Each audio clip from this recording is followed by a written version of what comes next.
Hello friends, आज की class में हम करेंगे पास्ट टेंस के बाकी बचे हुए पार्ट्स। इसके पहले हम पास्ट इंडेफिनिट और पास्ट कंटिन्यूअस कर चुके हैं। आज हम पढ़ेंगे पास्ट परफेक्ट और पास्ट परफेक्ट कंटिन्यूअस टेंस के बारे में।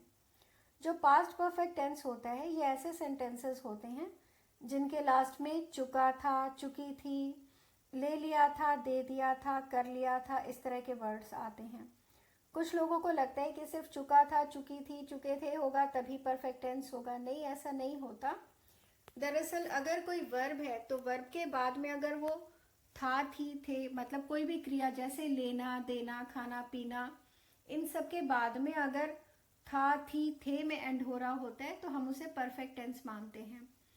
इसका रूल बहुत आसान है। इसमें चाहे कोई सा भी सब्जेक्ट हो, आई, ही, शी, इट, वी, यू, दे, कोई भी किसी का नाम हो, चाहे जो भी हो, उन सबके साथ में हम हैड लगाते हैं। हैड के साथ में वर्ब की थर्ड फॉर्म लगाते हैं। आपको याद होगा हमने प्रेजेंट टेंस में भी पढ़ा था कि हैज हैव के साथ वर्ब की थर्ड फॉर्म लगाते हैं। अब क्योंकि हैड तो हैज हैव का ही तो पास्ट टेंस होता है ना, तो इसके साथ भी हम वर्ब की थर्ड फॉर्म ही लगाएंगे। अब जैसे फॉर एग्जाम्पल हम लेते हैं, वो अपना पर्स घर पर भूल गई थी। यहाँ भी थी में एंड किया सेंटेंस, मतलब कि परफेक्ट टेंस है। और भूलने को हम कहते हैं फॉरगेट। तो फॉरगेट, फॉरगॉट, फॉरगॉटन होता है, मतलब वर्ब की थर्ड फॉर्म तो फॉरगॉटन होती है। तो हम इसे लिखेंगे she had forgotten her purse at home. यहाँ फॉरगॉटन वर्ब की थर्ड फॉर्म हो गई। अब अगर इसी का नेगेटिव बनाना है कि वह अपना पर्स घर पर नहीं भूली थी, तो she had not forgotten her purse at home. और अगर इसी का क्वेश्चन पूछना है, मतलब इंटेरोगेटिव बनाना है, तो हम बोलेंगे had she forgotten her purse at home. होता क्या है कि जब भी हमें कोई क्वेश्चन बनाना होता है तो हम हेल्पिंग वर्ब पहले लगा देते हैं, उसके बाद सब्जेक्ट और फिर बाद में हम वर्ब लगाते हैं। तो यहाँ हेल्पिंग वर्ब हैड था तो हमने हैड लगाया, फिर सब्जेक्ट शी लगाया, उसके बाद वर्ब की थर्ड फॉर्म, और बाकी की जो बातें थी वो तो एज इट इज आ जाती हैं। अब नेगेटिव इंटेरोगेटिव लिखना होता है कि क्या वह अपना पर्स घर पर नहीं भूली थी। मतलब ये क्या, मतलब क्वेश्चन भी है और नहीं है तो मतलब ये नेगेटिव भी है। तो ऐसे सेंटेंस को हम नेगेटिव इंटेरोगेटिव सेंटेंस बोलते हैं। तो इसका बनेगा had she not forgotten her purse at home. अब यहाँ हैड नॉट को हम शॉर्टकट में हैडंट भी लिख सकते हैं। अब आप सोचेंगे यहाँ वॉट वगैरह क्यों नहीं लिखा। भाई जब यहाँ पे हम क्या, जब हम किसी सेंटेंस की शुरुआत में लिखते हैं ना, तो हम हेल्पिंग वर्ब पहले लगाते हैं, और अगर क्या सेंटेंस के बीच में कहीं पे आता है तो हम वहां पे वॉट लगाते हैं। अब देखते हैं कुछ सेंटेंस। अब जैसे सेकंड सेंटेंस में हम देखते हैं कि हमारी टीम ने हर जगह सराहना हासिल की थी। सराहना को हम एप्रिसिएशन बोलते हैं, और हासिल करने के लिए हम मतलब उसको एक तरह से जीत की तरह देखते हैं तो हम उसकी विन बोलते हैं। तो विन का सेकेंड फॉर्म भी वन होता है, थर्ड फॉर्म भी वन ही होता है। तो ये बनेगा our team had won appreciation everywhere. Third है कारें आमने सामने टकरा गई थी। आमने सामने टकराना जो होता है उसको फेस टू फेस कॉलिजन बोलते हैं। अब क्योंकि यहाँ कॉलिजन का वर्ब लिखना था हमें, तो वो कोलाइड हो जाएगा, तो बनेगा the cars had collided face to face. Fourth sentence है हादसे में वह घायल हो गया था। घायल होने को हम कहते हैं गेट वुंडेड। तो अब जब गेट है तो गेट की थर्ड फॉर्म गॉट होता है, तो he had got wounded in the accident.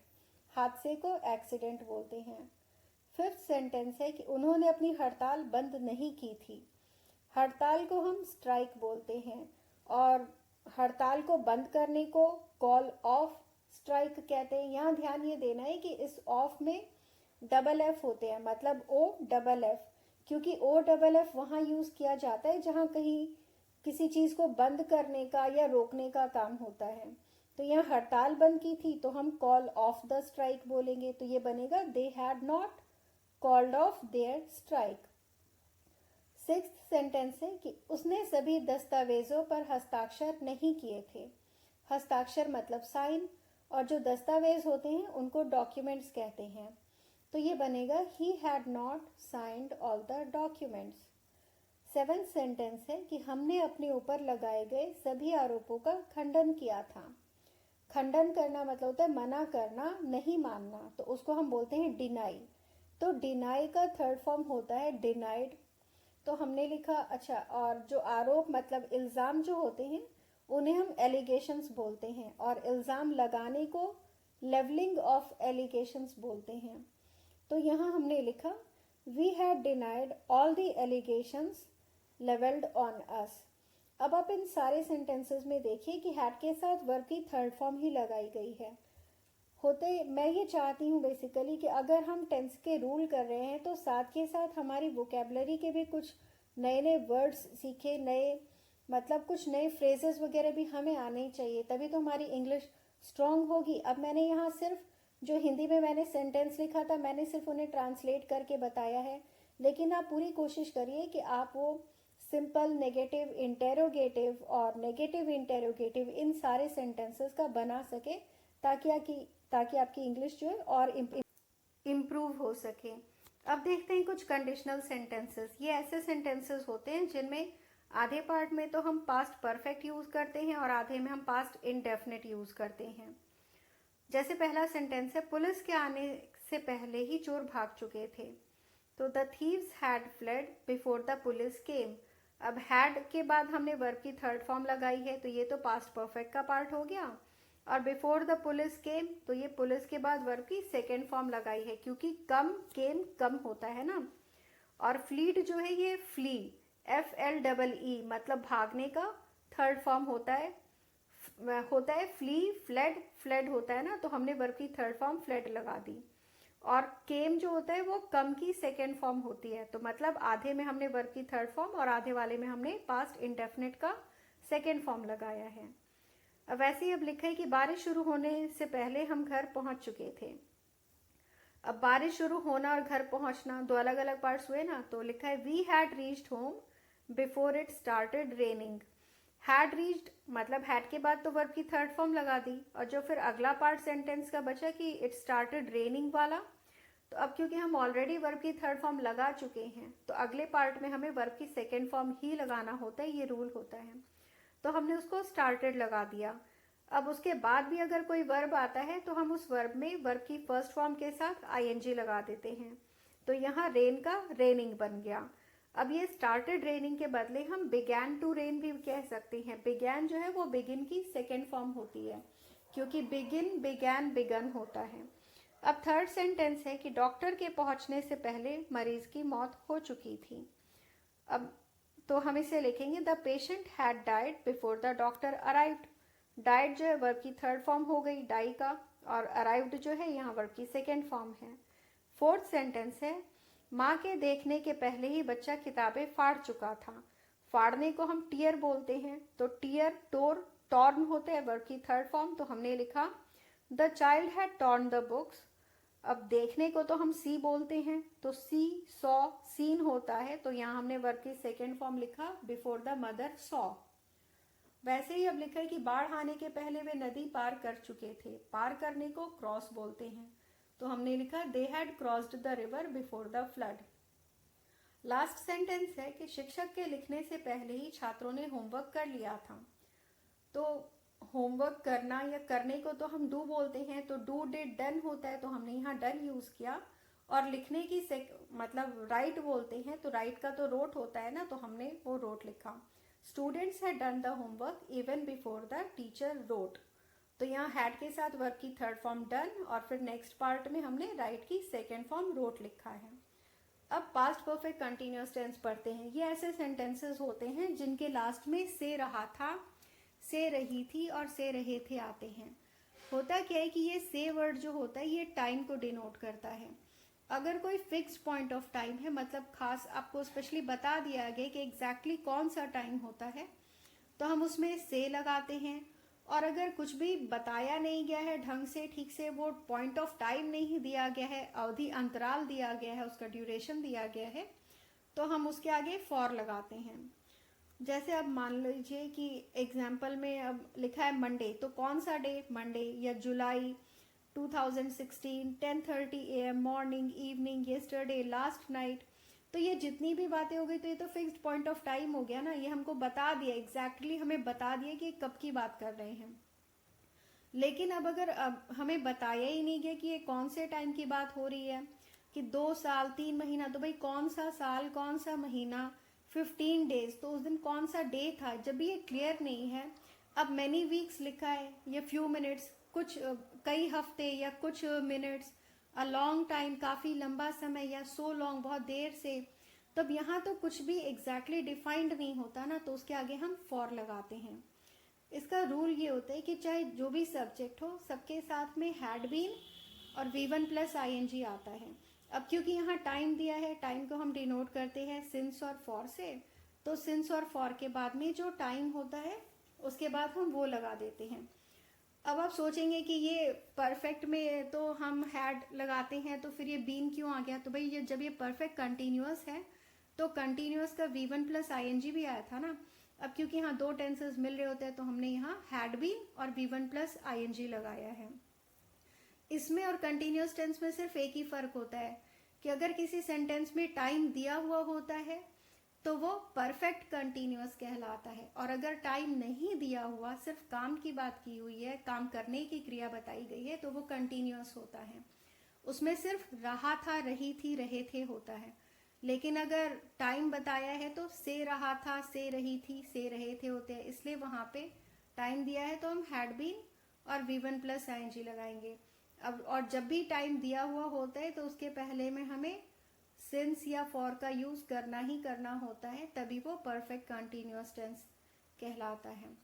वैसे ये है तो बहुत इजी, लेकिन लोगों को यही कंफ्यूजन होती है कि यहाँ पे बीन क्यों लगा रहे होते हैं, और हमेशा हमें ये ध्यान देना होता है कि हैड के बाद ही बीन आता है। और जो भी सब्जेक्ट होता है, अगर मान लीजिए अब जैसे हम कुछ एग्जांपल्स देखते हैं तो उसमें हम देखते हैं कि कैसे इसका हम नेगेटिव और इंटेरोगेटिव वगैरह भी बनाएंगे। अब देखते हैं हम, ये पहला सेंटेंस है कि वे लंबे समय से अपने मतभेदों को सुलझा रहे थे। मतभेदों को हम डिफरेंसेस बोलते हैं और सुलझाने को सॉर्ट आउट बोलते हैं। तो ये बनेगा they had been sorting out their differences for long. अब क्योंकि यहाँ पे टाइम तो दिया नहीं गया है ना कि कौन सा वक्त, कौन सा मंथ या कौन सा दिन, तो यहाँ पे जब डिफाइंड नहीं है तो हम सिंस नहीं लगा सकते। लंबा समय लिखा था तो उसके आगे हम लगाएंगे फॉर लॉन्ग। अब अगर नेगेटिव में इसी सेंटेंस को लिखना हो कि वे लंबे समय से अपने मतभेदों को नहीं सुलझा रहे थे, तो हम बोलेंगे they had not been sorting out their differences for long. Not जो आता है वो हमेशा हेल्पिंग वर्ब के बाद ही आता है, तो हम हैड नॉट बीन कहते हैं, हम हैड बीन नॉट कभी भी नहीं लगाते। अच्छा, अब अगर इसी का इंटेरोगेटिव सेंटेंस आ जाए, मतलब उसमें क्वेश्चन बनाना हो, तो अब ये बनेगा कि क्या वे लंबे समय से अपने मतभेदों को सुलझा रहे थे, तो क्या के लिए तो हमें हैड आगे लगाना पड़ेगा, तो had they been sorting out their differences for long. अब क्योंकि ये सेंटेंस जो है, इसमें जैसे कि मैंने पहले भी बताया, अगर सेंटेंस के बीच में कहीं पे व्हाट आ रहा होता है, मतलब क्या आ रहा होता है, तो हम क्वेश्चन के आगे पहले हम व्हाट लगाते हैं। लेकिन यहाँ मैंने पहले ही बोला कि क्या वे लंबे समय से अपने मतभेदों को सुलझा रहे थे, तो हमें हेल्पिंग वर्ब पहले लगाना है, तो हम पहले हैड लगाएंगे। अब अगर इसी का नेगेटिव इंटेरोगेटिव सेंटेंस है कि क्या वे लंबे समय से अपने मतभेदों को नहीं सुलझा रहे थे, तो हम बोलेंगे had they not been sorting out their differences for long. अब ये जो हैड दे नॉट है, तो आप इसमें देखिए हैड और नॉट के बीच में सब्जेक्ट आया है और उसके बाद में बीन। इसे शॉर्टकट में हम हैडंट दे बीन भी कह सकते थे। सेंटेंस है कि कोई थोड़ी देर से दरवाजे पर दस्तक दे रहा था, तो दस्तक देने को हम बोलते हैं नॉकिंग, और दरवाजे पे दस्तक देना तो नॉक एट द डोर। तो ये हो जाएगा somebody had been knocking at the door for a while, क्योंकि कुछ थोड़ी देर से है, कुछ देर से, तो हम उसे for a while कहेंगे। वह मंगलवार से सबूत के साथ छेड़छाड़ कर रहा था। सबूत तो प्रूफ हो गया, और सबूतों के साथ छेड़छाड़ करने को हम कहते हैं टैम्परिंग विद द प्रूफ। तो यहाँ हो गया he had been tampering with the proof since Tuesday, क्योंकि ट्यूसडे अब एक फिक्स डे बता दिया ना उन्होंने, तो हमें इसके आगे सिंस लगाना होगा। फोर्थ सेंटेंस है कि वह जून से बीमारी से लड़ रही थी। बीमारी से लड़ने को हम बोलते हैं फाइटिंग विद द डिजीज, और अगर वहाँ कहीं अधिकारों से लड़ने के लिए होगा, जैसा कि हम अगले सेंटेंस में देख रहे हैं, तो वहाँ फाइटिंग फॉर देयर राइट्स होगा। अब क्योंकि इस सेंटेंस में लिखा है कि वो जून से बीमारी से लड़ रही थी, तो जून तो एक खास मंथ का नाम दे दिया ना, क्लियर कर दिया। तो she had been fighting with the disease since June हो गया। फिफ्थ सेंटेंस है कि वे कई वर्षों से अपने अधिकारों के लिए लड़ रहे थे। अधिकारों के लिए लड़ने को हम कहते हैं फाइटिंग फॉर द राइट्स। तो अब ये बन गया they had been fighting for their rights, क्योंकि अपने अधिकारों है तो their rights for many years. वह लंबे समय से अपने पहचान पाने के लिए तरस रही थी। तरसने को हम यर्निंग या लॉन्गिंग बोलते हैं, LONGING। तो यहाँ बन गया she had been yearning to get recognition for long. पहचान पाना या मान्यता प्राप्त करने को हम रिकॉग्निशन कहते हैं, तो यहाँ यर्निंग टू गेट रिकॉग्निशन हो गया। सेवेंथ है कि वे 2019 से शिक्षा से वंचित थे। वंचित मतलब उनको नहीं मिल रहा था। तो जब नहीं मिलने का सेंस आता है तो हम वहाँ वर्ड यूज़ करते हैं डिप्राइव। तो ये हो गया they had been deprived of education since 2019। तो आप ये देखिए जितने भी सेंटेंसेस दिए हैं, अब जैसे ट्यूसडे, जून या 2019, तो यहाँ बता दिया गया है ना बहुत अच्छे तरीके से कि भाई कौन सा डे, कौन सा मंथ या कौन सा ईयर है। तो हमने इन सब के आगे सिंस लगाया है। लेकिन जब पता नहीं है कि कौन सा साल या कितनी देर से, टाइम नहीं बताया हुआ है, जैसे मैनी ईयर्स या वाइल है या लॉन्ग है, तो उसके आगे हमने फॉर लगाया। मुझे उम्मीद है कि आपको ये समझ में आया होगा। अगर आपको उसमें कोई चीज़ है जो नहीं पसंद आती या नहीं समझ में आती, तो आप प्लीज़ उसे कमेंट सेक्शन में मुझे बता दें। और अगर आपको ये वीडियो अच्छी लगती है तो प्लीज़ आप इसे लाइक, शेयर और सब्सक्राइब ज़रूर करें। हर सब्सक्राइबर हमारे लिए इम्पॉर्टेंट होता है, उससे हमें एक मोटिवेशन मिलती है कि हम आगे और भी वीडियोस बनाएं। अगर कोई कमी हो तो वो भी बता दें। Thank you.